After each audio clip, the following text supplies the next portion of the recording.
نستعينه ونستغفره ونؤمن به ونتوكل عليه ونعوذ بالله من شرور أنفسنا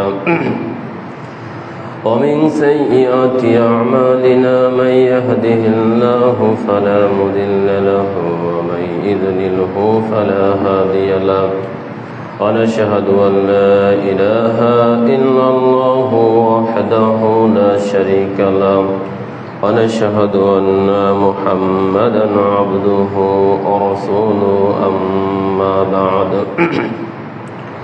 فإن خير الحديث كتاب الله وخير الهدي هدي محمد صلى الله عليه وسلم وشر الأمور محدثاتها وكل محدثة بدعة وكل بدعة ضلالة وكل ضلالة في النار. أعوذ بالله من الشيطان الرجيم. بسم الله الرحمن الرحيم.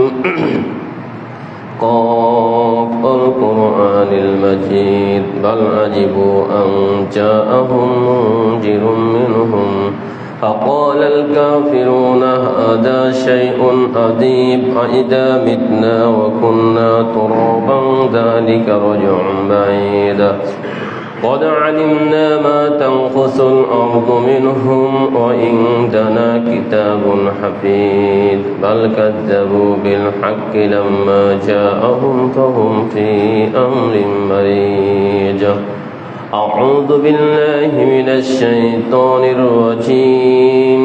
يا عبادي الذين أسرفوا على أنفسهم لا تقنطوا من رحمة الله إن الله يغفر الذنوب جميعا إنه هو الغفور الرحيم. إلى آخر عن عائشة رضي الله تعالى عنها قالت قال رسول الله صلى الله عليه وسلم فإن العبد إذا اعترف ثم تاب تاب الله عليه. إلى آخر الحديث. উপস্থিত বাইতুল মামুর চাঁদ জামে মসজিদ আদাবর শ্যামলীর সম্মানিত মুসল্লিবৃন্দ, জবানিকার অন্তরলে শ্রদ্ধাস্পতিনী স্নেহাশীল মা ও ভগ্নীগণ, আলোচনার শুরুতে সে মহান আল্লাহ তাআলা দরবারে শুকরিয়া আদায় করছি যে মহান আল্লাহ সুবহানাহু ওয়া তাআলা আমাদেরকে এখনো পর্যন্ত সুস্থ রেখে স্বাভাবিকভাবে জীবনযাপনের তৌফিক দান করেছেন এবং আজকের অত্র মসজিদে যথাসময়ে জুম্মার খুতবার পূর্বে মসজিদে হাজির হওয়ার জন্য তৌফিক দান করেছেন। সে আল্লাহ তাআলা দরবারে সিজদায়ে শুকর। সকলে বলি আলহামদুলিল্লাহ। দরুদ ও সালাম রাসূলের প্রতি, যিনি আমাদেরকে দুনিয়াবী জীবনের ভুল ভ্রান্তি হতে মুক্ত হয়ে পরকালীন জীবনের পথ কিভাবে সুগম করা যায় সে দিক নির্দেশনা প্রদান করে গিয়েছেন। সে রাসূলের প্রতি অগণিত দরুদ ও সালাম পেশ করি। সকলে বলি আল্লাহুম্মা সাল্লি আলাইহি আল্লাহুম্মা বারিক আলাইহি। সম্মানিত উপস্থিতি, আমি আপনাদের সম্মুখে সূরাতুল জুমারের 53 নম্বর আয়াত এবং নবী সাল্লাল্লাহু আলাইহি ওয়াসাল্লামের জবানি হতে বুখারী মুসলিম মিশকাতের 2330 নম্বর হাদিসটি বর্ণনা করে শুনিয়েছি। তেলাওয়াতকৃত আয়াত ও বর্ণিত হাদিসকে কেন্দ্র করে আমি আমার আলোচনার বিষয় নির্ধারণ করেছি ক্ষমা। বর্ণিত বিষয়ের প্রতি পবিত্র কোরআন ও সহিহ হাদিসের আলোকে আমার অতি ক্ষুদ্র বিদ্যায় এক জনকল্যাণকর সংক্ষিপ্ত আলোচনা রাখার চেষ্টা করব ইনশাআল্লাহ। সম্মানিত উপস্থিতি, আপনারা আলোচনার বিষয় অবগত হয়েছেন। আলোচনার বিষয় হচ্ছে ক্ষমা। অতএব আমরা মানব জাতি, আল্লাহ আমাদেরকে আশরাফুল মাখলুকাত হিসাবে সৃষ্টি করেছেন। আমাদের জীবনে অনেক সময় ভুল ত্রুটি হয়ে যায়, হবে, এটাই স্বাভাবিক, কারো কম কারো বেশি। এখন আমাদের জানার বিষয় যে আল্লাহ তাআলার নিকটে ক্ষমা চাওয়ার গুরুত্ব কেমন। কতটা গুরুত্ব আমাদের জীবনে ক্ষমা চাওয়ার কি কোনো প্রয়োজনীয়তা রয়েছেন? এছাড়া আল্লাহ তাআলা কি পরিমাণ পাপ ক্ষমা করবেন, কোন পাপ ক্ষমা করবেন অথবা কোন পাপ ক্ষমা করবেন না। এছাড়াও আমরা আরেকটা বিষয় লক্ষ্য করতে পারি, আমাদের সমাজে অনেক সময় যাদেরকে আমরা সমাজের পাপী লোক হিসাবে জানি, যে তারা পাপ করে, এই মানুষগুলো যখন বিপদে পড়ে বা অসুস্থ হয়ে বা কোনো এক অবস্থায় আমাদের কাছে এসে দোয়া চাই, আমরা এই মেম্বর থেকে দাঁড়িয়ে বা মসজিদের সামনে থেকে দাঁড়িয়ে বলি যে অমুক ব্যক্তি দোয়া চেয়েছেন, আপনারা তার জন্য দোয়া করেন, আল্লাহ তাকে হেদায়েত দান করুন। হেদায়েত বললে তো আবার অনেকেই অখুশি হবেন, যে আল্লাহ তাকে সঠিক পথে পরিচালিত করুন এবং আল্লাহ তাকে সুস্থতা দান করুন এবং আল্লাহ তার জীবনের গুনাহ খাতাকে মাফ করুন। এমনভাবে যদি আমরা দোয়া করি তাহলে আমাদের মধ্য থেকে কিছু মানুষ অখুশি হয়ে যায় যে আসলে ওই মানুষটি এই ধরনের পাপী, তার জন্য হুজুর আপনি কেন দোয়া করলেন, আসলে এভাবে দোয়া করা যাবে কিনা অথবা আপনার এই প্রতিবাদটা সঠিক আছে কিনা। আমরা অনেক সময় দেখি আমাদের পাড়া মহল্লায় চায়ের দোকানে, আমরা তো অল্প জ্ঞানী মানুষ, এ সমস্ত জায়গায় অনেক জ্ঞানী গুণী মানুষ তারা বসেন, তারা অনেক সময় এক ব্যক্তি নিয়ে আলোচনা করতে করতে বলেন আল্লাহকে ক্ষমাই করবে না, আল্লাহ তাকে ক্ষমাই করবে না, এমন একটা ফতোয়া দিয়ে দেন। আসলে এই ফতোয়াটাও কতটুকু সত্য, এমন কথা আমাদের বলা ঠিক হবে কিনা, এই বিষয়গুলো আজকের এই আলোচনার মধ্য দিয়ে আপনাদের সামনে তুলে ধরার চেষ্টা করব ইনশাআল্লাহ। সম্মানিত উপস্থিতি, আলোচনার বিষয় ক্ষমা। মানব জীবনে ভুল হয়, হবেই স্বাভাবিক, আর হতে হবে, হয়ই বটে। মানুষ জেনে অথবা না জেনে কিভাবে যে মানুষ পাপ করে ফেলে, ভুল করে ফেলে, এর জন্য আমাদের ক্ষমা চাওয়ার প্রয়োজনীয়তা আছে কিনা। অবশ্যই ক্ষমার প্রয়োজনীয়তা, ক্ষমার গুরুত্ব একজন মানুষের জীবনে অপরিসীম, অবর্ণনীয়। আপনাকে আমি বর্ণনা দিয়ে পেশ করতে পারবো না যে আপনার আমার জীবনে ক্ষমা চাওয়ার গুরুত্ব এবং প্রয়োজনীয়তা কত বেশি। সম্মানিত উপস্থিতি, কেননা ক্ষমাই হচ্ছে একজন মানুষের জন্য সবচেয়ে একটি গুরুত্বপূর্ণ ইবাদত। ক্ষমাই হচ্ছে, ক্ষমা চাওয়াটাই হচ্ছে একজন ব্যক্তির জন্য তার জীবনে সবচেয়ে গুরুত্বপূর্ণ ইবাদত। দেখেন, আল্লাহ তাআলা আপনাকে আমাকে সৃষ্টি করেছেন, যে কথা আপনি আমি জানি। সূরা যারিয়াতের 56 নম্বর আয়াতে আল্লাহ বলছেন, ওমা খলাকতুল জিন্না ওয়াল ইনসা ইল্লা লিয়াবুদুন, আমি মানুষ এবং জিন জাতিকে সৃষ্টি করেছি শুধুমাত্র কেবলমাত্র আমার ইবাদত করার জন্য। অতএব আপনার আমার সৃষ্টির মূল লক্ষ্য উদ্দেশ্য হচ্ছে আপনি আমি আল্লাহ তাআলার ইবাদত করব। এজন্য আল্লাহ তাআলা আপনাকে আমাকে সৃষ্টি করেছেন এই একটি মাত্র লক্ষ্য উদ্দেশ্যকে সামনে রেখে। এখন ইবাদত বলতে কি, যেমন আবু দাউদের 1479 নম্বর হাদিসে আমাদের নবী বলছেন, দোয়াই হচ্ছে ইবাদত, দোয়াটাই হচ্ছে ইবাদত। যার জীবনে দোয়া নেই তার জীবনে ইবাদত নেই।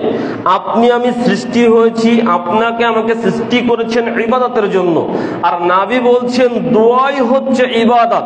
কেননা আপনি ঘুমাতে যাবেন দোয়া, ঘুম থেকে উঠবেন দোয়া, খেতে যাবেন দোয়া, হাঁটতে যাবেন দোয়া, বসতে যাবেন দোয়া, বাজারে যাবেন দোয়া, পরিবহনে উঠবেন দোয়া, নৌজাহানে উঠবেন দোয়া, আপনি কি করবেন সব জায়গাতেই দোয়া দোয়া। আজকের মসজিদে হাজির হয়েছি, এই মসজিদে আপনি আমি সালাত আদায় করার জন্য এসেছি। এই সালাত যে আদায় করবে, সালাতটাই হচ্ছে দোয়া। তাকবীরে তাহরিমা থেকে শুরু করে শেষ পর্যন্ত যাই বলবো, যা করব, সবটাই হচ্ছে দোয়া। অতএব একজন মানুষের জীবনে যদি দোয়া না থাকে তাহলে তার জীবনে ইবাদত থাকে না। অতএব দোয়াই হচ্ছে ইবাদত। আর তৃতীয় কথা বলছিলাম, দোয়ার মুখ্য বিষয় হচ্ছে, দোয়ার মূল বিষয়টি হচ্ছে আল্লাহর কাছে ক্ষমা চাও, আল্লাহর কাছে ইস্তিগফার করা। যেমন আপনি আমি আজকে সালাত আদায় করব, সালাত আদায় করে আপনি তাকবীরে তাহরিমা দিয়ে আপনি বলবেন আল্লাহুম্মা বাঈদ বাইনি ওয়া বাইনা খাতায়ায়া, আপনি সানা বলবেন। এই সানায় আপনি যেটা বলছেন আল্লাহকে যে আল্লাহ আমি পাপ করেছি, তুমি আমাকে ক্ষমা করো, আমি পাপ করেছি আল্লাহ তুমি আমাকে ক্ষমা করো, আমার পাপ থেকে মুক্ত করো। এরপর রুকুতে যাবেন, রুকুতে গিয়ে আপনি বলবেন সুবহানাকা আল্লাহুম্মা রাব্বানা ওয়া বিহামদিকা আল্লাহুম্মা গফিরলি। এখানেও আপনি আল্লাহকে বলছেন আল্লাহ তুমি আমাকে ক্ষমা করো, আপনার পবিত্রতা ঘোষণা করছি, এবার আপনাকে রব হিসাবে স্বীকার করছি, আপনি আমাকে ক্ষমা করে দিন। তারপরে রুকু সেজদায় এ দোয়া বললাম, আবার সেজদার মাঝখানে উঠেই বলছি আল্লাহুম্মা গফিরলি ওয়ারহামনি, উঠেই বলছি আল্লাহ আপনি আমাকে ক্ষমা করুন। এরপরে শেষ বৈঠক করছি, অনেক কিছু বলার পরে বলছি আল্লাহুম্মা ইন্নী যালামতু নাফসি যুলমান কাসীরা ওয়া লা ইয়াগফিরুয যুনুবা ইল্লা আনতা ফাগফিরলি মাগফিরাতাম মিন ইনদিকা ওয়ারহামনি ইন্নাকা আনতাল গফুরুর রহিম। এখানেও আমি আল্লাহকে বলছি আল্লাহ আমি অনেক জুলুম করেছি, আপনি ছাড়া ক্ষমাকারী কেউ নাই, আপনি আমাকে ক্ষমা করুন, আমার প্রতি দয়া করুন, নাইলে আমি ক্ষতিগ্রস্তদের অন্তর্ভুক্ত হয়ে যাব। তাহলে আপনি সালাত শুরু করছেন আল্লাহর কাছে ক্ষমা চেয়ে, সালাতের ভিতরে যা বলছেন সবটাই প্রায় বলছেন আল্লাহ তুমি আমাকে ক্ষমা করো। তারপরে আপনি যখন সালাত শেষ করছেন তখনও বলছেন আস্তাগফিরুল্লাহ আস্তাগফিরুল্লাহ আস্তাগফিরুল্লাহ। আপনি সালাত শেষ করেও বলছেন যে আল্লাহ তুমি আমাকে ক্ষমা করো, আল্লাহ তুমি আমাকে ক্ষমা করো, আল্লাহ তোমার কাছে আমি ক্ষমা চাচ্ছি, তওবা করছি, ফিরে আসছি, আল্লাহ তুমি আমাকে মাফ করো। অতএব ক্ষমা চাওয়াটা একটা মানুষের জীবনে একটা মুখ্য বিষয়। ক্ষমা আপনাকে চাইতেই হবে। আপনি একজন মানুষ, ওই প্রস্রাব পায়খানাতে গিয়েছেন, ওখানে তো আর আল্লাহকে ডাকা যায় না, জিকির আজকার করা যায় না, তো বের হয়ে আপনি আল্লাহকে বলছেন গুফরানাকা, আল্লাহ তুমি আমাকে ক্ষমা করো, আল্লাহ তুমি আমাকে ক্ষমা করো গুফরানাকা, আপনি ওখান থেকে বের হয়ে বলছেন। অতএব আমি আপনাকে বলতে চাচ্ছিলাম ক্ষমাই হচ্ছে, ক্ষমা চাওয়াটাই হচ্ছে একজন মানব জীবনে একজন মুসলিমের জন্য সবচাইতে গুরুত্বপূর্ণ বড় ইবাদত। একজন মানুষের কাছে দোয়া চাইবে, তার জন্য আপনাকে ক্ষমা চাইতে হবে। নবী সাল্লাল্লাহু আলাইহি ওয়াসাল্লামকে একজন খেতে দিলেন, খেয়ে চলে যাচ্ছেন, নবী সাল্লাল্লাহু আলাইহি ওয়াসাল্লামের উটটি ধরে লোকটি বললেন নবী সাল্লাল্লাহু আলাইহি ওয়াসাল্লাম আমার জন্য একটু দোয়া করেন। নবী সাল্লাল্লাহু আলাইহি ওয়াসাল্লাম তার জন্য দোয়া করলেন আল্লাহুম্মা বারিক লাহুম ফিমা রাযাকতাহুম ওয়াগফির লাহুম ওয়ারহামহুম। আল্লাহ তোমাকে বারাকা দান করুক, তোমার রিজিক বৃদ্ধি করে দিক, আল্লাহ তোমাকে ক্ষমা করুক, আল্লাহ তোমার প্রতি দয়া করুক। অতএব দেখেন দোয়া চাইলো, দোয়া কি করলো, তার জন্য ক্ষমা চেয়ে দিল। একজন বিদায় চাচ্ছে আপনার কাছে যে আমি কোথাও যাচ্ছি, বিদেশ যাচ্ছি অথবা ইত্যাদি ইত্যাদি কোনো জায়গায় যাচ্ছি, আমার জন্য দোয়া করেন বা আমাকে একটু বিদায় দেন, আমি চলে যাচ্ছি। তা আমি এখন ভালো একটা স্টাইল জানি, টাটা বাই বাই বলি, যদিও এখন আল্লাহ চাইলে অনেকটা উঠে গিয়েছে। তারপরও নবী সাল্লাল্লাহু আলাইহি ওয়াসাল্লাম কি বলেছেন?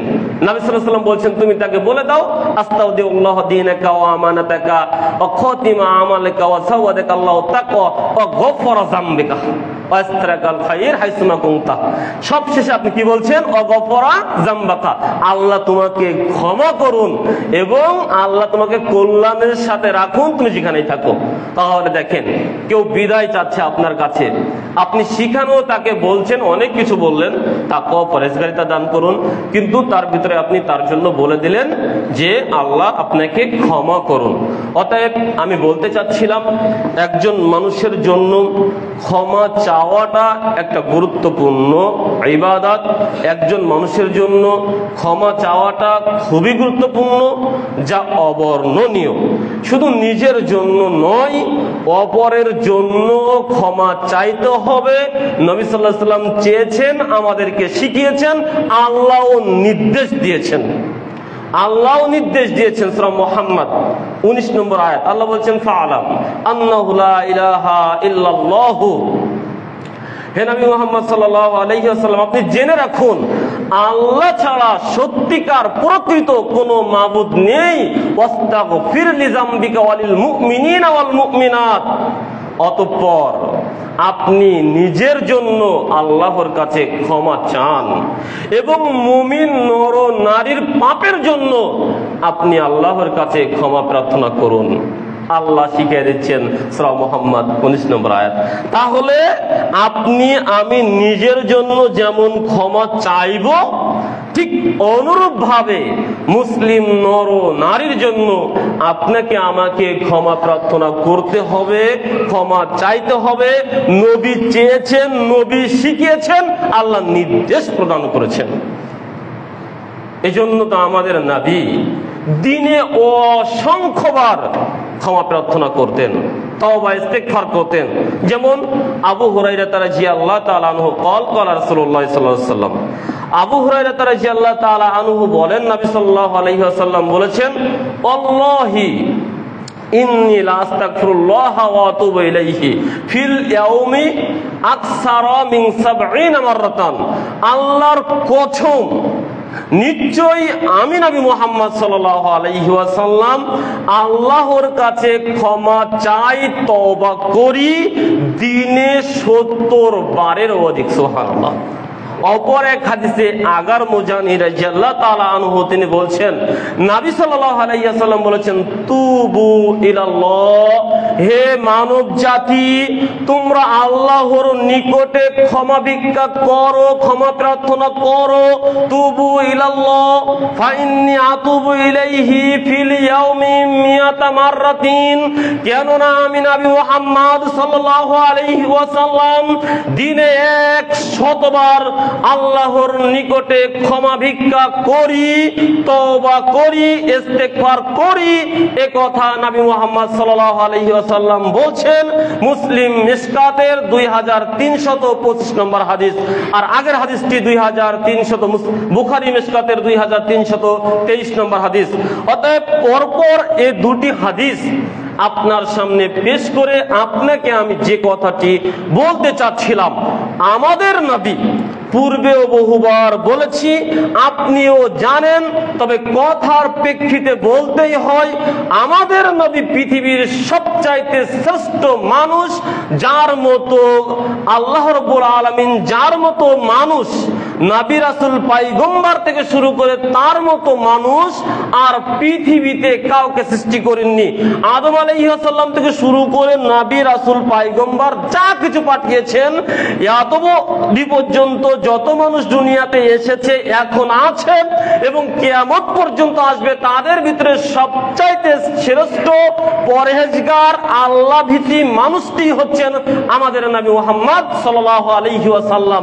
যে নবী মুহাম্মদ সাল্লাল্লাহু আলাইহি ওয়াসাল্লামের আগের এবং পরের সকল পাপকে আল্লাহ তাআলা ক্ষমা বলে আগে থেকেই ঘোষণা করেছেন। সুবহানাল্লাহ। এই মানুষটি, এই নবীটি দিনে তওবা করছেন 70 বার, 100 বার। এই 70 বার 100 বার মানে এটা নয়। হাদিস বিশারদগণ বলছেন 70 বার 100 বার বলতে নবী নির্দিষ্ট সংখ্যা বোঝায়নি, বরং নবী বুঝিয়েছেন আমি দিনে অসংখ্যবার আল্লাহর কাছে ক্ষমা চাই, তওবা করি, ইস্তিগফার করি। অতএব হে দুনিয়ার মানুষ, হে মানব জাতি, হে আল্লাহর বান্দা, হে আদমের ছেলে মেয়ে, তোমরা আল্লাহর কাছে তোমাদের পাপের জন্য দিন ও রাতে সর্বক্ষণ ক্ষমা ভিক্ষা করো, ইস্তিগফার করো। কেননা মানুষকে সৃষ্টি করা হয়েছে তওবা চাওয়ার জন্য, মানুষকে সৃষ্টি করা হয়েছে আল্লাহর কাছে ক্ষমা ভিক্ষা করার জন্য। যেমন আবু হুরায়রা রাদিয়াল্লাহু তাআলা আনহু قال রাসূলুল্লাহ সাল্লাল্লাহু আলাইহি ওয়াসাল্লাম, আবু হুরায়রা রাদিয়াল্লাহু তাআলা আনহু বলেন, নবী সাল্লাল্লাহু আলাইহি ওয়াসাল্লাম বলেছেন, ওয়াল্লাযী নাফসি বিয়াদিহি, সেই সত্তার কসম যার হাতে আমি নবী মুহাম্মদ সাল্লাল্লাহু আলাইহি ওয়াসাল্লাম আমার প্রাণ রয়েছে। ওয়াল্লাযী নাফসি বিয়াদিহি লাউলাম তুযনিবু লাযাহাবাল্লাহু বিকুম ওয়া জাআ বিকওমিন ইযনিবুনা, যদি তোমরা দুনিয়াতে পাপ না করতে তাহলে আল্লাহ তাআলা তোমাদেরকে সরিয়ে দিতেন। ওয়া জাআ বিকওমিন ইযনিবুনা, অতঃপর এমন এক জাতিকে আল্লাহ তাআলা সৃষ্টি করতেন যারা ইযনিবুনা পাপ করতেন, পাপ করার পরে ফাস্তাগফিরুল্লাহ, আল্লাহর নিকটে তাদের পাপের জন্য ক্ষমা ভিক্ষা করতেন, ফাগফির লাহুম, আর আল্লাহ তাদেরকে ক্ষমা করে দিতেন। সুবহানাল্লাহ। মুসলিম মিশকাতের 2328 নম্বরে হাদিস আপনার সামনে বললাম। অতএব এই হাদিস দিয়ে আমাদের নবী বলছেন, শোনো দুনিয়ার মানুষ, তোমরা যদি পাপ না করতেন আল্লাহ তোমাদেরকে দুনিয়াতে রাখতেন না, তোমাদেরকে দুনিয়া থেকে সরিয়ে দিয়ে হটিয়ে দিয়ে এই দুনিয়ায় এমন এক কওম জাতিকে আল্লাহ তাআলা সৃষ্টি করতেন যারা পাপ করার পরে তাদের পাপ বুঝতে পেরে আল্লাহর নিকটে ক্ষমা ভিক্ষা করত এবং আল্লাহ তাদেরকে ক্ষমা করে দিয়ে তার মহত্বর পরিচয় দিতেন। সম্মানিত উপস্থিতি, প্রশ্ন দুটি থেকে যায় এই হাদিসের আদলে। এক নম্বর হাদিস, তাহলে কি নবী মুহাম্মদ সাল্লাল্লাহু আলাইহি ওয়াসাল্লাম আমাদেরকে পাপ করার অনুমতি দিয়ে গেলেন? আমাদেরকে কি পাপ করার প্রতি উৎসাহ দিয়ে গেলেন? দুই নম্বর প্রশ্ন হচ্ছে, আপনি আলোচনার শুরুতেই বলছেন আল্লাহ মানুষকে সৃষ্টি করেছেন তার ইবাদতের জন্য, শুধুমাত্র কেবলমাত্র। এখন আপনি বলছেন মানুষকে সৃষ্টি করাই হয়েছে ক্ষমা ইস্তেগফার, ক্ষমা ভিক্ষা করার জন্য, আল্লাহর কাছে পাপের জন্য রোদন করার জন্য সৃষ্টি করা হয়েছে। তাহলে কোরআনের আয়াত আর এই হাদিস সাংঘর্ষিক হয়ে গেল। এই দুটি প্রশ্ন আপনার আমার মাথায় এখন থেকে যায়। সম্মানিত উপস্থিতি, প্রথম কথা হলো আল্লাহ তাআলা এবং আমাদের নবী মুহাম্মদ সাল্লাল্লাহু আলাইহি ওয়াসাল্লাম এই বাক্যর মধ্য দিয়ে আপনাকে আমাকে পাপ করার প্রতি অনুমতি দেননি, বরং আপনি আমি পাপ করে ফেলবো যে কোনো ভাবেই, যে কোনো পন্থায়, জেনে অথবা না জেনে, অথবা শয়তানের প্রলোভনে, দিন অথবা রাত, এমনিতেই আপনার আমার পাপ হয়ে যাবে। এই হাদিসে আপনাকে পাপ হয়ে যাওয়ার পরে আপনি যেন বসে না থাকেন, সেই পাপটাকে পুঁজি করে না থাকেন, ওই পাপের জন্য যেন আপনি আল্লাহর কাছে কান্নাকাটি করে ক্ষমা ভিক্ষা করেন। ক্ষমা ভিক্ষা চাওয়াটার জন্যই আপনাকে এখানে অনুপ্রেরণা দেওয়া হয়েছে, কেননা পাপ আপনি আমি এমনিতেই করব। আনাস রাদিয়াল্লাহু তাআলা আনহু বলছেন, নবী সাল্লাল্লাহু আলাইহি ওয়াসাল্লাম বলেছেন, কুল্লু বানি আদম খাত্তায়ুন ওয়া খায়রুল খাত্তায়ুন আত-তাওয়াবুন। প্রত্যেকটি বনি আদম, আদমের ছেলে মেয়ে পাপী, অপরাধী। উত্তম পাপী, উত্তম অপরাধী তারাই যারা নিজের পাপকে বুঝতে পেরে আল্লাহর নিকটে ক্ষমা ভিক্ষা করে। আবু দাউদ, তিরমিজি, ইবনে মাজাহ মিশকাতের 2340 নম্বরে হাদিস দিয়ে আমাদের নবী জানিয়েছেন, অতএব পাপ করার জন্য আপনাকে প্রস্তুতি গ্রহণ করতে হবে না, এমনিতেই আপনি পথ চলতে গেলে পাপ হয়েই যাবে। আপনার জন্য এই পাপটা পুঁজি না হয়ে যায়, আপনি যেমন চলতে গিয়ে আপনার এমনিতেই পাপ হয়ে যাবে, ঠিক সাথে সাথেই আপনার মুখ দিয়ে যেন অনুরূপ ভাবে সদা সর্বদা আল্লাহকে আপনি বলেন, আল্লাহ তুমি আমাকে ক্ষমা করো, আমি মনে হয় এই পাপটি করে ফেলেছি, আল্লাহ এই পাপটি আমার হয়ে গিয়েছে, আল্লাহ আমি বড় অপরাধী, আমাকে নিজে অনেক বড় অপরাধী মনে হয়, আস্তাগফিরুল্লাহ, আল্লাহ তুমি আমাকে ক্ষমা করো। এভাবে আপনি আমি সদা সর্বদা আল্লাহর কাছে তওবা ইস্তেগফার করব। এজন্য এই হাদিসে ক্ষমার প্রতি আপনাকে আমাকে তাগিদ দেওয়া হয়েছে। দ্বিতীয় কথা হচ্ছে যে আল্লাহ তাআলা মানব জাতিকে সৃষ্টি করেছেন ইবাদতের জন্য, আর ক্ষমা চাওয়াটাই যেহেতু মুখ্য ইবাদত, গুরুত্বপূর্ণ ইবাদত, তাই আল্লাহ যে কারণে সৃষ্টি করেছেন ক্ষমা চাওয়ার মধ্য দিয়ে সেই লক্ষ্য উদ্দেশ্য পূরণ হয়ে থাকে। যেন না আপনাকে আমি বলি, পূর্বের যে হাদিস দুটি বলেছি সেই হাদিসে আমাদের নবী দিন ও রাতে অসংখ্যবার তওবা ইস্তেগফার করতেন, ক্ষমা প্রার্থনা করতেন, অথচ আমাদের নবীর জীবনে পাপ বলে কোনো শব্দ আল্লাহ রাখেননি আগে অথবা পরে। তাহলে আমাদের নবী কেন তিনি ক্ষমা প্রার্থনা করতেন, তওবা ইস্তেগফার করতেন? কেন না ক্ষমা চাওয়াটাই হচ্ছে ইবাদত, ক্ষমা চাওয়াটাই হচ্ছে আল্লাহকে সন্তুষ্ট করার, আল্লাহকে খুশি করার এক গুরুত্বপূর্ণ মাধ্যম। এজন্য ইবাদত মনে করে আল্লাহকে রাজি খুশি করার করার জন্য, আল্লাহর সন্তুষ্টি নেওয়ার জন্য, আল্লাহর দয়া নেওয়ার জন্য আমাদের নবী মুহাম্মদ সাল্লাল্লাহু আলাইহি ওয়াসাল্লামের জীবনে পাপ না থাকা সত্ত্বেও দিন ও রাতে অসংখ্যবার তওবা ইস্তেগফার করতেন। অতএব আল্লাহ যেটা বলেছেন, নবী যেটা বলেছেন, এই দুয়ের ভিতরে কোনো পার্থক্য নেই। সম্মানিত উপস্থিতি, ক্ষমা চাইলে আল্লাহ যত বড় খুশি হয়, অন্য ইবাদত দিয়ে আল্লাহকে তত খুশি করা যায় না, যেটা আপনি আমি অবগত রয়েছি। বুখারী মুসলিম মিশকাতের 2332 নম্বর সেই হাদিস, যে হাদিসের কথা নবী আমাদেরকে বলেছেন, একজন ব্যক্তি মরুভূমির বুকে তার উটটি নিয়ে চলছিল, যে উটের পিঠে ছিল তার খাদ্য এবং পানীয়।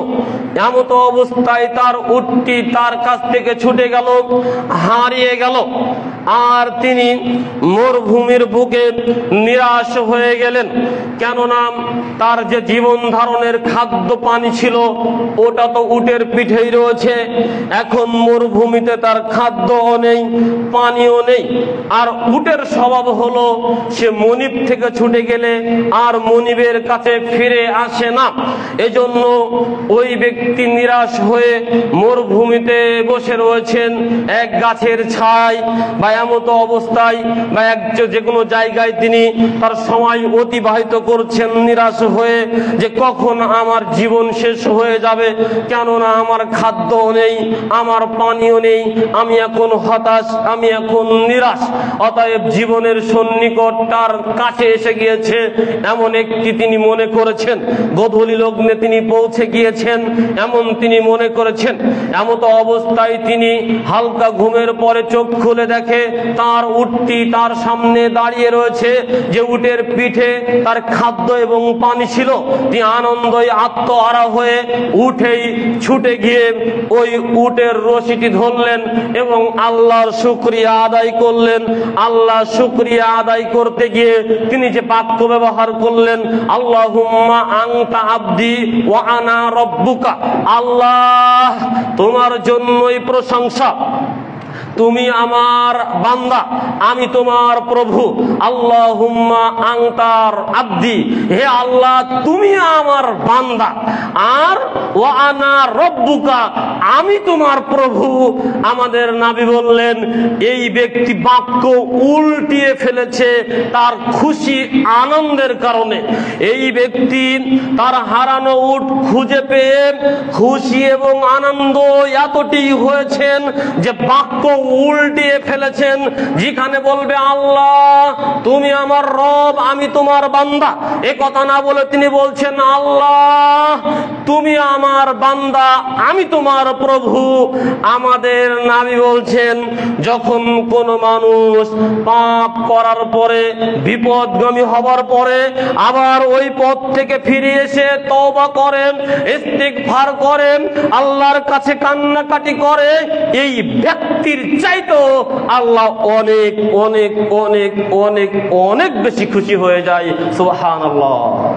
অতএব ক্ষমা চাওয়া একটা গুরুত্বপূর্ণ ইবাদত। ক্ষমা চাওয়ার মাধ্যমে আল্লাহকে অনেক বেশি রাজি এবং খুশি করা যায় বলে আমাদের নবী আমাদেরকে জানিয়েছেন। এজন্যই তো আবু যর গিফারী রাদিয়াল্লাহু তাআলা আনহু বলেন, নবী সাল্লাল্লাহু আলাইহি ওয়াসাল্লাম বলেছেন, আল্লাহ তাআলা তার বান্দাদেরকে ডেকে বলেন, ইয়া ইবাদি ইন্নাকুম তুখতিউনা ফিল লাইলি ওয়ান নাহারি ওয়া আনা আগফিরুয যুনুবা জামিআন। হে আমার বান্দাগণ, তোমরা যারা অপরাধ করেছো, পাপ করেছো দিনে অথবা রাতে, ওয়া আনা আগফিরুয যুনুবা জামিআন, আমি আল্লাহ তোমাদের দিন ও রাতের সকল প্রকার অপরাধ ক্ষমা করে থাকি। সুতরাং ফাস্তাগফিরুনি, তোমরা আমার নিকটে ক্ষমা ভিক্ষা করো, ফাগফির লাহুম, আমি আল্লাহ তোমাদের জীবনে দিন ও রাতে যে অপরাধী করেছো না কেন সকল অপরাধ আমি আল্লাহ ক্ষমা বলে ঘোষণা করলাম, আমি তোমাদেরকে ক্ষমা করে দেব। সুবহানাল্লাহ। হাদিসটি মুসলিম মিশকাতের 2326 নম্বর হাদিসে আমাদের নবী আমাদেরকে জানিয়েছেন।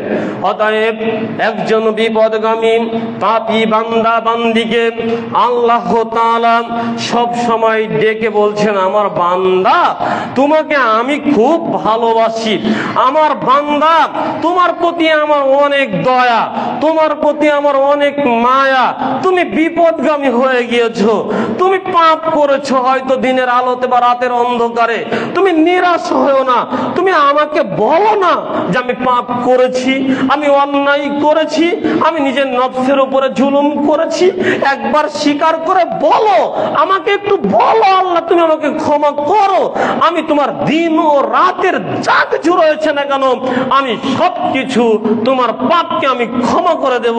এজন্যই তো আমি আল্লাহ, এই জন্য তো আমি গফুর, এই জন্য তো আমি ক্ষমাশীল, এই জন্যই তো আমি রহিম, এই জন্য তো আমি দয়াশীল। সম্মানিত উপস্থিতি, শুধু তাই নয়, আল্লাহ তাআলা যাতে করে বান্দা বিপদগামী না হয়ে যায়, বান্দা যাতে করে জাহান্নামী না হয়ে যায়, এজন্য আল্লাহ তাআলা আপনাকে ক্ষমা করার জন্য, আপনাকে মুক্ত করার জন্য আল্লাহ তাআলা দিন ও রাতের একটি সময় আপনার কাছে নিকটে চলে আসেন। আবু হুরায়রা রাদিয়াল্লাহু তাআলা আনহু قال قال رسول الله صلى الله عليه وسلم, আবু হুরায়রা রাদিয়াল্লাহু তাআলা আনহু বলেন, নবী সাল্লাল্লাহু আলাইহি ওয়াসাল্লাম বলেছেন, ইয়ানজিলু রাব্বানা তাবারাকা ওয়া তাআলা কুল্লা লাইলাতিন ইলা সামাঈদ দুনিয়া হিনা ইয়াবকা সুলুসুল লাইলিল আখির, আমাদের আল্লাহ সুবহানাহু ওয়া তাআলা রাতের 3 ভাগের শেষ ভাগে দুনিয়ার আসমানে নেমে আসেন। ইয়াকুলু, অতঃপর তিনি আদম জাতিকে, তার বান্দা এবং বান্দিকে ডেকে বলেন, মান ইয়াদউনি ফাস্তাজিব লাহু মান ইয়াসআলুনি ফাউতিয়াহু, কে আমাকে ডাকে আমি তার ডাকে এখন সাড়া দেব, কে আমার নিকটে কিছু চাই আমি তাকে সেটা প্রদান করব, মান আস্তাগফিরুনি, কে আমার নিকটে তার জীবনের ঘটে যাওয়া পাপের জন্য ক্ষমা প্রার্থনা করে, ফাগফির লাহু, আমি তার জীবনের ঘটে যাওয়া সকল পাপকে ক্ষমা করে দেব। এজন্য আমি আল্লাহ বান্দার নিকটবর্তী হয়েছি। কে বান্দা আছো তোমার বিপদে আমাকে বলো, তোমার বিপদ মুক্ত করার জন্য তোমার নিকটবর্তী হয়েছি। কে বান্দা আছো তোমার পাপের কথা আমাকে বলো, তোমার পাপ থেকে মুক্ত করার জন্য আমি আল্লাহ সপ্তম আসমান হতে নিজ আসমানে নেমে এসেছি, তোমার নিকটবর্তী হয়েছি, তুমি বলো। এভাবে আল্লাহ বলতে থাকেন ফজর পর্যন্ত। কিন্তু আপনি আমি হতভাগা, আপনি আমি কি বলতে পারি, আপনি আমি কি বলতে পারি, কোন ভাষা বললে আপনার আমার জন্য যথেষ্ট হবে? আপনি আমি এত হতভাগা, আপনি আমি এত কপাল পড়া, আপনি আমি এত দুনিয়া লোভী, আপনি আমি এত অকৃতজ্ঞ। আল্লাহ আপনার আমার নিকটে আসলেন কিছু দেওয়ার জন্য, আল্লাহ আপনার আমার নিকটে আসলেন একান্ত ভাবে আপনার কথাগুলো শুনে আপনার ওই বিপদ থেকে উদ্ধার করার জন্য, আপনার পাপকে মাফ করার জন্য।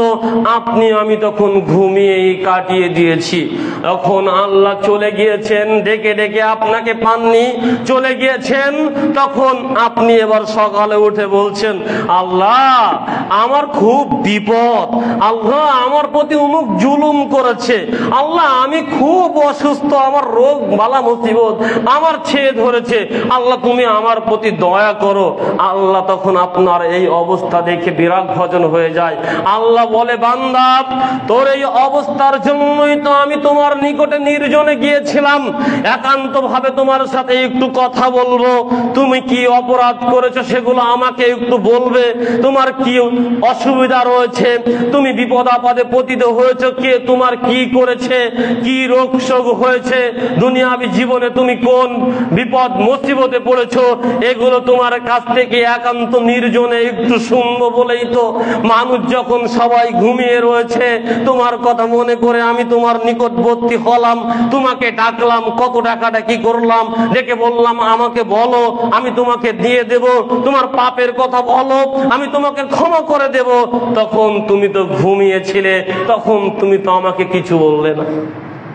সময় তো উপস্থিতি, অতএব আপনাকে বলতে চাচ্ছিলাম, আল্লাহ তাআলা আপনাকে আমাকে সদা সর্বদা ডেকে ডেকে বলছেন, আদম সন্তান তুমি আমার নিকটে ক্ষমা ভিক্ষা করো, তুমি আমার নিকটে পাপ মুক্ত হওয়ার জন্য রোদন করো, কান্দন করো, আমি তোমার পাপ ক্ষমা করে দেব। পৃথিবীতে এমন কোনো পাপ নেই, আপনি এই বাক্যটি শুনে রাখেন, পৃথিবীতে এমন কোনো পাপ নেই যে পাপ আল্লাহ ক্ষমা করবে না। পৃথিবীর বুকে আসমানের নিচে এমন কোন পাপ নেই, এমন কোন পাপ নেই যে পাপ আল্লাহ ক্ষমা করবে না। পৃথিবীতে সবচাইতে বড় পাপ আল্লাহর সাথে শিরিক করা, পৃথিবীতে সবচাইতে বড় পাপ মানুষকে অন্যায়ভাবে হত্যা করা। আপনি আমি তো ওই হাদিস জানি যেটা বুখারী মুসলিম মিশকাতের 2327 নম্বর হাদিসে আমাদের নবী বলেছেন, বানি ইসরাইলের একজন ব্যক্তি ছিল, তিনি অন্যায়ভাবে 99 জন ব্যক্তিকে হত্যা করেছেন। অতঃপর অনুতপ্ত হয়ে একজন আলেমকে বললেন, আমি 99 জন ব্যক্তিকে হত্যা করেছি, আল্লাহ কি আমাকে ক্ষমা করবেন? ওই ব্যক্তি বলল, না, আল্লাহ তোমাকে ক্ষমা করবেন না। তখন ওই ব্যক্তি ওই আলেমকে হত্যা করে 100 পূর্ণ করলেন। আবার মানুষজনকে জিজ্ঞাসা করলেন, তখন কিছু মানুষ বলল, জি তোমার এই পাপ ক্ষমা হতে পারে, তুমি অমুক গোত্রে কিছু আলেম জাননেওয়ালা মানুষ রয়েছে, ওদের নিকটে চলে যাও, গিয়ে তুমি তাদের কাছ থেকে জেনে নাও কিভাবে তোমার পাপ ক্ষমা হতে পারে। তখন লোকটি ওই গোত্রের নিকটে চলার জন্য রওনা হলো, যেখানে জাননেওয়ালা আলেম সমাজ রয়েছে। প্রতিমধ্যে তার জান কবচের সময় হয়ে গেল। আযাবের ফেরেশতারা বলছেন, আমরা জান কবচ করব, কেননা পাপী মানুষ 100 জনকে হত্যা করেছে। রহমতের ফেরেশতারা বলছেন, আমরা জান কবচ করব, কেননা সে তওবার জন্য অনুতপ্ত হয়ে ক্ষমার জন্য ওতালা হয়েছে। কিভাবে ক্ষমা পাওয়া যায়, কি করলে ক্ষমা হবে, সেদিকেই ছুটে চলেছে। দুয়ের মাঝে আল্লাহ মীমাংসা করলেন যে দেখো, যার পথটি বেশি সারাই, যেদিকে বেশি অগ্রগামী তারাই জানটি কবজ করবে। আপনাকে উদাহরণ মাদানি রয়েছে, ওখানেই যাও, গিয়ে জিজ্ঞাসা করো, তাহলে ওরা বলে দেবে কিভাবে করলে পাপ ক্ষমা হবে। আপনি আমি বাইর হয়েছি, যদি ওই মুহাম্মাদি আরাবিয়ার দিকে তাহলে রহমতের ফেরেশতারা জান কবজ করবে, আর যদি এদিকে বেশি থেকে পথ তাহলে আযাবের ফেরেশতারা জান কবজ করবে। দুটি হাদিসের দুই রকম কথা। বুখারীর হাদিসে বলছেন, লোকটি হামাগড়ি দিয়ে 1 বিঘা পথ ওই দিকে অগ্রসর হলো যেদিকে আলেম সমাজ রয়েছে, অথবা আল্লাহ বললেন, ও গ্রাম তুমি এই সাইডের গ্রামকে বললেন ওই সাইডে চলে যাও, আর ওই সাইডের পথকে বললেন তুমি এই সাইডে চলে আসো। এভাবেই ওই আলেম সমাজের দিকে অগ্রগামী করে আল্লাহ তাআলা ওই ব্যক্তিকে রহমতের ফেরেশতা দিয়ে জান কবজ করলেন, অতএব তাকে ক্ষমা বলে ঘোষণা করলেন। সুবহানাল্লাহ। অতএব পৃথিবীতে এত মহা পাপ করেও যদি আল্লাহর কাছ থেকে ক্ষমা নেওয়া যায়, অতএব পৃথিবীতে এমন কোনো পাপ নেই যা আপনি আমি ক্ষমা পাবো না। আপনি আমি বলতে পারি হুজুর শিরকের অপরাধ আল্লাহ ক্ষমা করবেন না, কেননা আল্লাহ বলেছেন ইয়া আদম, হে আদমের ছেলে মেয়ে, যদি লাউ আতাইতুকা বিকুরাবিল আরজি বিখতায়ান সুম্মা লাকিতানি লা তুশরিক বি শাইআন, যদি তুমি আমার সাথে পৃথিবী সমপরিমাণ পাপ নিয়ে সাক্ষাৎ করো আর তার ভিতরে শিরকের অপরাধ না থাকে, লা আতাইতুকা বিকুরাবিহা মাগফিরাতান, তাহলে আমি তোমার নিকটে পৃথিবী সমপরিমাণ ক্ষমা নিয়ে আমি তোমার কাছে পৌঁছে যাব। আল্লাহ তাআলা এ কথা বলেছেন। অতএব এই হাদিসে বোঝা যায় শিরকের পাপ আল্লাহ ক্ষমা করবেন না। সম্মানিত উপস্থিতি, আসলে এই হাদিসের অনুবাদ এমনটি নয়। আল্লাহ বলেছেন আদমের ছেলে মেয়ে, যদি তুমি পৃথিবীর সমপরিমাণ পাপ নিয়ে আমার কাছে আসো, অতএব কিয়ামতের মাঠ পর্যন্ত পৌঁছে যাও। কিয়ামতের মাঠে তুমি চলে গিয়েছো, তবু তোমার আমলনামায় পৃথিবী সমপরিমাণ পাপ রয়েছে, কিন্তু এই পাপের ভিতরে শিরকের পাপ নেই, তাহলে তোমাকে ক্ষমা করব। সম্মানিত উপস্থিতি, অতএব দুনিয়ার জীবন থেকে যদি কোনো ব্যক্তি তার শিরকের পাপের জন্য ক্ষমা নিতে পারে, তাহলে আল্লাহ তাকে ক্ষমা করবেন, আল্লাহ তাকে ক্ষমা বলে ঘোষণা করবেন। এ কথা আমাদের নবী বলেছেন। কেননা কিয়ামতের মাঠে মানুষ পাপ নিয়ে উপস্থিত হবে, এটা আমরা জানতে পারি। তিরমিজি মিশকাতের 5559 নম্বর হাদিসে আমাদের নবী বলেছেন, একজন ব্যক্তিকে তাকে পাপ দেখানো হবে, তার পাপ লেখা রয়েছে 99টি ভলিউমে, যার পাপ লেখা রয়েছে 99টি ভলিউমে। এক একটা ভলিউমের দূরত্ব তার চক্ষু সীমা যত দূর যায়, একজন মানুষের চক্ষু সীমা যত দূর যায় অত দূর পর্যন্ত একটা ভলিউম, 99টি ভলিউমে একজন মানুষের পাপ লেখা। আল্লাহ বললেন এই ভলিউমের পাপগুলো তোমার নামে লেখা, এগুলো কি তুমি করেছো? লোকটি বলবে জি আমি করেছি। এর পিছনে তোমার কোনো ওজর রয়েছে? এর মোকাবেলা করার জন্য তোমার কোনো নেকি রয়েছে? ব্যক্তি বলবেন জি না, এত বড় পাপের মোকাবেলায় আমার জীবনে এমন কোনো নেকি নেই যে এত বড় পাপের মোকাবেলা করতে পারে। আল্লাহ তাআলা বলবেন তোমার একটি নেকি আমার কাছে রয়েছে, শোনো তোমার প্রতি আজ জুলুম করা হবে না। এভাবে আল্লাহ তাআলা একটি কাগজের টুকরা বাহির করবেন। লোকটি ভাববে আমার এত ভলিউম পাপ আর কাগজের টুকরাই কিভাবে আমার এই পাপের মোকাবেলা করবে? তখন আল্লাহ বলবেন এটাকে ওজন করো। তখন ওটাকে মিজানের পাল্লা দিয়ে ওজন করা হবে। 99 ভলিউম একদিকে, কাগজের টুকরা একদিকে। 99 ভলিউম হালকা হয়ে যাবে, কাগজের টুকরা ভারী হয়ে যাবে। কাগজের টুকরা খুলে দেখা যাবে ওখানে লেখা রয়েছে লা ইলাহা ইল্লাল্লাহ ওয়া আন্না মুহাম্মাদান আবদুহু ওয়া রাসূলুহু, আল্লাহ ছাড়া সত্যিকার প্রকৃত কোনো মাবুদ নেই এবং মুহাম্মদ সাল্লাল্লাহু আলাইহি ওয়াসাল্লাম আল্লাহর পক্ষ হতে প্রেরিত বান্দা এবং রাসূল। সুবহানাল্লাহ। অতএব বোঝা যায় মানুষ কিয়ামতের মাঠে পাপ নিয়ে উপস্থিত হবে, কিন্তু যার জীবনে আল্লাহর একত্ববাদ তাওহীদ, আল্লাহকে সত্য প্রভু ইলাহার বলে স্বীকার করে দুনিয়া থেকে বিদায় নিয়েছে, আল্লাহ তাকে ক্ষমা বলে ঘোষণা করবেন। সুবহানাল্লাহ। সম্মানিত উপস্থিতি, অতএব আপনাকে বলতে চাচ্ছিলাম পৃথিবীতে এমন কোন পাপ নেই যা আল্লাহ ক্ষমা করবেন না। যদি আপনি ক্ষমা চেয়ে যেতে পারেন, বাকিটা আল্লাহর ইচ্ছা, বাকিটা আল্লাহর ইচ্ছা। পুরো আল্লাহই কি করবেন, আপনি ক্ষমা চাইবেন। আপনি শিরিক করেছেন, ক্ষমা চান। শিরিকের অপরাধ যদি ক্ষমা না হয়ে থাকে, ওমর ইবনে খাত্তাব রাদিয়াল্লাহু তাআলা আনহু ক্ষমা পাইতেন না। খালিদ বিন ওয়ালিদ রাদিয়াল্লাহু তাআলা আনহু, যার কারণে মুসলিম মিল্লাতের দ্বিতীয় পরাজয় বরণ হয়েছিল উহুদের মাঠে, তিনি ক্ষমা পাইতেন না। হিন্দা যিনি হামজা রাদিয়াল্লাহু তাআলা আনহার কলিজা চাবিয়ে খেয়েছিলেন, তাকে আমাদের নবী ক্ষমা বলে ঘোষণা করতেন না। তারা তো ইসলাম গ্রহণের পূর্বে মুশরিক ছিলেন, শিরিককারী ছিলেন। অতএব তারা শিরিককারী হওয়ার পরেও তারা আল্লাহর কাছে ক্ষমা করেছে, নিজের পাপের জন্য কন্দন করেছে, তওবা ইস্তিগফার করেছে, আল্লাহ তাদের জীবনের সকল পাপকে ক্ষমা বলে ঘোষণা করেছেন। এজন্যই তো আল্লাহ বলেছেন সূরা তাহরিম ৮ নম্বর আয়াত, ইয়া আইয়ুহাল্লাযীনা আমানু তুবু ইলাল্লাহি তাওবাতান নাসুহান আসা রাব্বুকুম আইয়ুকাফির আনকুম সাইয়্যাতিকুম ইদখুলুকুম জান্নাতিন তাজরি মিন তাহতিহাল আনহার। হে ঈমানদারগণ, তোমরা আল্লাহর নিকটে তওবা করো, ক্ষমা ইস্তিগফার করো, বিশুদ্ধ তওবা। আশা করা যায় আল্লাহ তোমাদের পাপকে মোচন করে দিবেন এবং তোমাদেরকে এমন একটি জান্নাতে প্রবেশ করাবেন যে জান্নাতের নিচ দিয়ে নদী নহর প্রবাহিত হয়েছে। সুবহানাল্লাহ, এই কথা আল্লাহ বলেছেন। অতএব আপনাদের নিকটে আমি এই কথাটি বলতে চাচ্ছিলাম, আসুন, জীবনে হয়তো ভুল করেছি, হতে পারে জীবনে পাপ, নিরাশ হওয়ার কোনো কারণ নেই।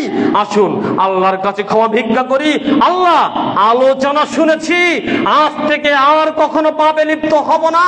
আপনাকে পাপ ক্ষমা নিয়েই যদি দুনিয়া থেকে যেতে পারেন, আল্লাহ আপনাকে ক্ষমা করবে, এ কথা আমাদের নবী বলেছেন। আল্লাহ আমাদেরকে তৌফিক দান করুন, সকলে বলি আল্লাহুম্মা আমিন। সম্মানিত উপস্থিতি, আমরা অনেক সময় বলে থাকি ও অত বড় অপরাধী, আল্লাহ তাকে ক্ষমা করবে না, এ কথা বলে থাকি। জুনদুব রাদিয়াল্লাহু তাআলা আনহু বলছেন, নবী সাল্লাল্লাহু আলাইহি ওয়াসাল্লাম বলেছেন, হাদ্দাসা আন্না রাজুলান ক্বালা আল্লাহি লা ইয়াগফিরুল্লাহু লিফুলানিন। একজন ব্যক্তি সে বলল, আল্লাহর কসম, আল্লাহ অমুককে ক্ষমা করবেন না। ওয়া ইন্নাল্লাহা তাআলা ক্বালা, আল্লাহ তাআলা তখন বলেন, মানজাল্লাযী ইয়াতাআল্লা আলাইয়া আন লা আগফির লি ফুলানিন। কার এত হিম্মত রয়েছে যে আমাকে কসম দিয়ে বলতে পারে আমি তাকে ক্ষমা করব না। ফাইন্নি কদ গফারতু লি ফুলানিন, যাও, আমি ওই ব্যক্তিকে ক্ষমা করে দিলাম তার জীবনের সকল পাপ। ওয়া আহবাতু আমালাকা, আর যে বলেছে আমি তাকে ক্ষমা করব না, ওই ব্যক্তির জীবনের সকল আমলকে আমি নষ্ট করে দিলাম। এ কথা আমাদের নবী মুহাম্মদ সাল্লাল্লাহু আলাইহি ওয়াসাল্লাম বলেছেন, মুসলিম মিশকাতের 2334 নম্বর হাদিসে। অতএব ফতোয়া দেওয়ার আগে আপনি একটু ভেবে ফতোয়া দিবেন। আপনি এই কথা বলিয়েন না আল্লাহ তাকে ক্ষমা করবে না। আল্লাহ ক্ষমা করবে, আল্লাহ সকলের জন্য ক্ষমা রেখেছেন। আপনি তাকে বলতে পারেন সে যে কাজটি করে সেটা অন্যায়, যে কাজটি করে সেটা পাপ, তার জন্য আল্লাহ তাকে শাস্তি দিবেন, আবার ক্ষমাও করলেও করতে পারেন। সে যদি ক্ষমা ভিক্ষা করে আল্লাহ তাকে ক্ষমা করবেন, সে যদি ক্ষমা ভিক্ষা করে আল্লাহ তাকে ক্ষমা করবেন। পশ্চিম দিক হতে সূর্য ওঠার পূর্ব পর্যন্ত মুসলিম মিল্লাতের দুনিয়ার কোন নর নারী যদি আল্লাহর কাছে তার অপরাধ বুঝতে পেরে ক্ষমা ভিক্ষা করে, আল্লাহ তাকে ক্ষমা করবেন। এ কথা আমাদের নবী বলেছেন, মান তাবা ক্বাবলা আন তাতলা শামস মিন মাগরিবিহা তাবাল্লাহু আলাইহি। যে ব্যক্তি পশ্চিম দিক হতে সূর্য উদিত হওয়ার পূর্বে আল্লাহর নিকটে ক্ষমা ইস্তিগফার করবে, আল্লাহ তার জীবনের পাপকে ক্ষমা বলে ঘোষণা করবেন।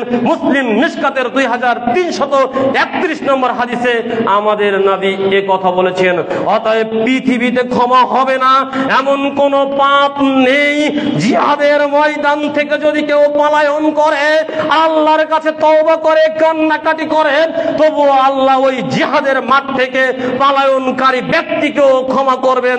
যে কথা তিরমিজি মিশকাতের 2353 নম্বর হাদিসে আমাদের নবী বলেছেন, যদি কেউ আল্লাহকে বলে আস্তাগফিরুল্লাহাল্লাযী লা ইলাহা ইল্লা হুয়াল হাইয়ুল কাইয়্যুম ওয়া আতুবু ইলাইহি, ওই ব্যক্তিকে আল্লাহ ক্ষমা করে দিবেন যদিও সে জিহাদের মাঠ থেকে পলায়ন করে। সুবহানাল্লাহ। সম্মানিত উপস্থিতি, অতএব এতগুলো কথা দিয়ে আপনাকে আমি বলতে চাচ্ছিলাম, আপনি পাপ করবেন এ কথা নয়, আপনি আল্লাহর কাছে ক্ষমা চাইবেন, আপনি আল্লাহর কাছে ক্ষমা চাইবেন, আপনি আল্লাহর কাছে ইস্তিগফার করবেন। আপনি হাঁটতেছেন, আপনি বলেন আস্তাগফিরুল্লাহাল্লাযী লা ইলাহা ইল্লা হুয়াল হাইয়ুল কাইয়্যুম ওয়া আতুবু ইলাইহি। আপনি আপনার স্ত্রীর সঙ্গে কথা বলছেন, আপনি বলেন আস্তাগফিরুল্লাহ আস্তাগফিরুল্লাহ আস্তাগফিরুল্লাহ। আপনি বন্ধুর সঙ্গে কথা বলছেন, বলে উঠুন আল্লাহ তুমি আমাকে ক্ষমা করো। আপনি অফিসে রয়েছেন, কাজ করছেন, আপনি বলে উঠুন দেখুন, আস্তাগফিরুল্লাহাল্লাযী লা ইলাহা ইল্লা হুয়াল হাইয়ুল কাইয়্যুম ওয়া আতুবু ইলাইহি। আপনি বলুন, আল্লাহুম্মা আনতা রাব্বী লা ইলাহা ইল্লা আনতা খালাকতানি ওয়া আনা আবদুকা ওয়া আনা আলা আহদিকা ওয়া ওয়া'দিকা মাসতাতাতু ওয়া আউযু বিকা মিন শাররি মা সানাতু ওয়া আবু লাকা বিনিমাতিকা আলাইয়া ওয়া আবুউ বিযামবি ফাগফিরলি ফা ইন্নাহু লা ইয়াগফিরুয যুনুবা ইল্লা আনতা। আপনি বলুন, আমাদের নবী বলছেন, যদি কোনো ব্যক্তি সকালে এই দোয়াটি পাঠ করেন আর সন্ধ্যার ভিতরে মৃত্যুবরণ করে, ও জান্নাতি। আবার সন্ধ্যায় যদি একবার পাঠ করে, সকাল হওয়ার পূর্বে যদি মৃত্যুবরণ করে, ও জান্নাতি।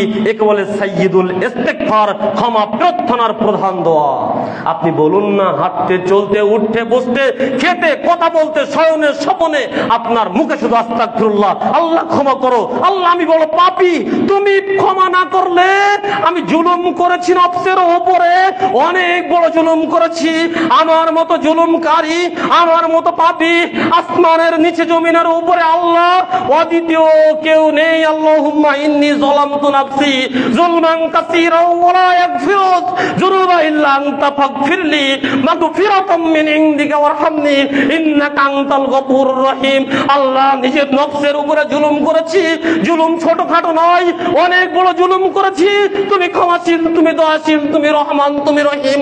তুমি আমার প্রতি ক্ষমা করো, তুমি আমার প্রতি দয়া করো। তুমি যদি আমাকে ক্ষমা না করো, তুমি যদি আমার প্রতি দয়া না করো, আমি ক্ষতিগ্রস্তদের অন্তর্ভুক্ত হয়ে যাব। আপনি উঠতে চলতে শয়নে স্বপনে হাঁটতে বসতে সর্বসময় আল্লাহকে একটু বলতে পারেন না? আপনি নিজেকে এত কিছু মনে করেন কেন? আপনার মুখ দিয়ে কেন ক্ষমা বের হয় না? আপনি কেন আল্লাহকে বলতে পারেন না, আল্লাহ আমি অপরাধী, আল্লাহ আমি অপরাধী, তুমি ক্ষমাশীল, তুমি গফুর, তুমি রহিম, তোমার অনেক দয়া। আমি শুনেছি তোমার অনেক দয়া। আমাদের নবী বলেছেন, আমাদের নবী মুহাম্মদ সাল্লাল্লাহু আলাইহি ওয়াসাল্লাম বলেছেন, ইন্নাল্লাহা মিয়াতা রাহমাতিন, আল্লাহর নিকটে 100টি রহমত রয়েছে। আনজালা মিনহা রাহমাতান ওয়াহিদাতান বাইনাল জিন্নি ওয়াল ইনসি ওয়াল বাহাইমি ওয়াল হাম্মি। তাহতে একটি মাত্র রহমত আল্লাহ দিয়েছেন মানুষ, জিন, পশু পাখি, কীট পতঙ্গের মাঝে। ফাবিহা ইয়াতাআতাফুনা ওয়া বিহা ইয়াতারাহামুনা। এ দিয়ে তারা, এই একটি মাত্র রহমত দিয়ে তারা একে অন্যের প্রতি দয়া করে, একে অন্যের প্রতি মায়া করে। অবিহা তাতিবুল অসু আলা ওয়ালাদিহা।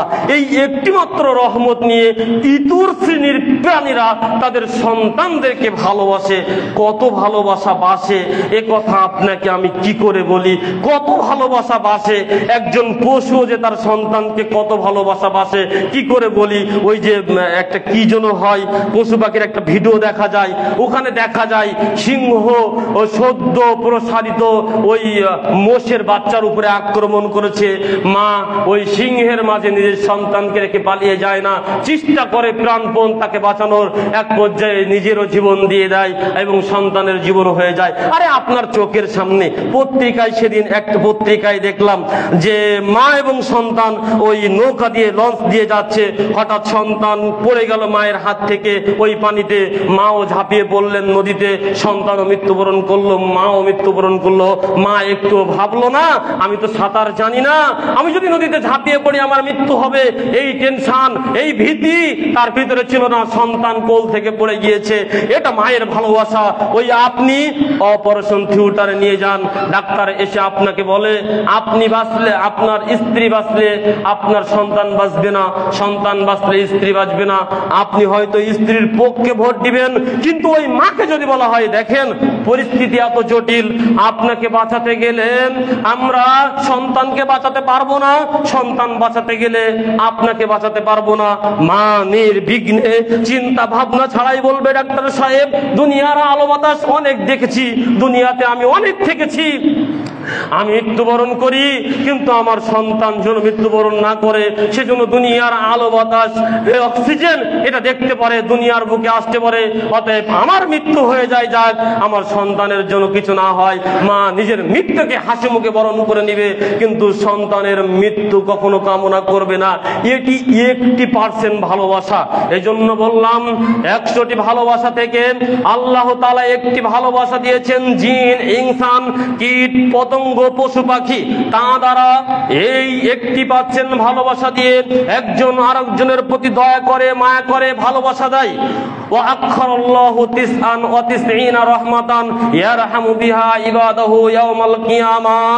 আর বাকি 99টি রহমত, দয়া আল্লাহ নিজের কাছে রেখে দিয়েছেন কিয়ামতের মাঠে আপন বান্দার প্রতি দয়া করার জন্য। সুবহানাল্লাহ, আল্লাহ কত বড় দয়াশীল। বুখারী মুসলিম মিশকাতের 2362 নম্বরে হাদিস আপনার সামনে অনুবাদ করলাম। 1% দয়া দিয়ে যদি দুনিয়াতে আমরা নিজের মৃত্যুকে বরণ করে নিতে পারি, 99% ভালোবাসা আল্লাহর কাছে রেখেছেন কিয়ামতের মাঠে আপনার আমার জন্য। তিনি কত বড় দয়াশীল, আপনি সেই দয়াবান আল্লাহর কাছে একটু ক্ষমা ভিক্ষা করছেন না। আমাদের নবী বলছেন, লাউ ইয়ালামুল মুমিনু, যদি মুমিন জানতো মা ইনদাল্লাহি মিনাল উকুবাতি, আল্লাহর নিকটে কি পরিমাণ শাস্তি রয়েছে, মা তামিয়া বিজান্নাতি আহাদুন, তাহলে কেউ আল্লাহর জান্নাতের আশা পোষণ করতো না। ওয়ালাউ ইয়ালামুল কাফিরু, আর যদি কাফের জানতো মা ইনদাল্লাহি মিনার রহমাতি, আল্লাহর নিকটে কি পরিমাণ রহমত রয়েছে, মা কুনাতা মিন জান্নাতি আহাদুন, তাহলে আল্লাহর জান্নাত হতে একজন ব্যক্তিও নিরাশ হতো না। সুবহানাল্লাহ। অতএব একজন মুসলিম, একজন আল্লাহর বান্দা, একজন আল্লাহর বান্দি নিজেকে হতাশ করতে পারে না, আবার নির্ভীকও করতে পারে না, এমনটি করতে পারে না ইবাদত অনেক করে ফেলেছি, আমি বড় বুজুর্গ, আল্লাহ আমাকে জান্নাত দিয়েই দিবেন, এমন ভাবে একজন মুমিন থাকতে পারে না। আবার এমনও হয়ে যেতে পারে না, আমি এত বড় পাপী, আল্লাহ আমাকে মনে হয় ক্ষমা করবেন না, এমনটাও হতে পারে না। আল্লাহ আপনাকে আমাকে খুব ভালোবাসে, আল্লাহ আপনাকে আমাকে খুব ভালোবাসে। বুখারী মুসলিম মিশকাতের 2370 নম্বর হাদিসে ওমর রাদিয়াল্লাহু তাআলা আনহু বলছেন, একদা কিছু বন্দী আনা হলো রাসূলের সামনে। ওই বন্দীদের মাঝে একজন মহিলা ছিল, তার দুধ ঝরে পড়ছিল। তখন ওই মহিলাটি অন্য বন্দীদের মাঝে শিশু সন্তান খুঁজতে লাগলেন, এক পর্যায়ে পেয়ে গেলেন। অতঃপর সেই সন্তানকে কোলে টেনে নিলেন এবং নিজের দুধ পান করাতে লাগলেন।